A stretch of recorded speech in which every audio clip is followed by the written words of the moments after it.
The spirit of Martin Luther King Jr. lives in Nashville. It lives in our history as a battleground for civil rights. It lives in the contributions of Nashville college students who went on to become civil rights pioneers themselves. And it lives in Nashville's colleges and universities as we continue to advance Dr. King's legacy by enabling discovery, increasing understanding, and illuminating the human experience we all share.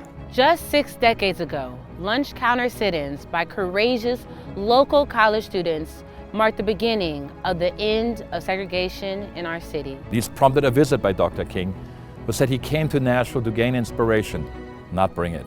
And indeed, a remarkable number of those students went on to become inspiring heroes themselves, including James Lawson, whose church basement trainings on nonviolent action laid the groundwork for the sit-ins and other pivotal protests. Diane Nash, who organized the Freedom Rides. And the movement that inspired passage of the Voting Rights Act of 1965.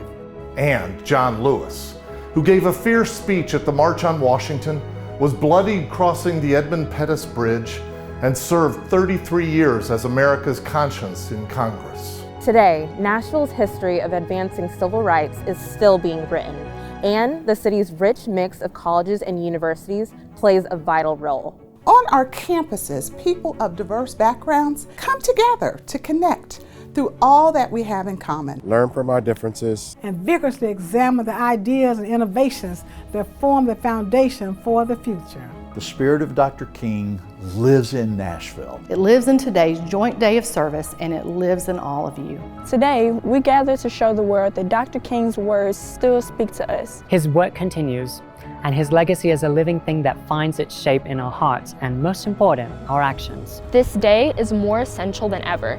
Coming together in service affirms the values that Dr. King promoted and rejects the divisions that weaken our nation. Thank you for giving your time today. Thank you for your commitment to furthering Dr. King's work. And thank you for again demonstrating what Dr. King and his fellow trailblazers showed us all these years ago. That when it comes to lifting up our communities, standing up for what is right, and creating a more just society, we are always strongest when we act together.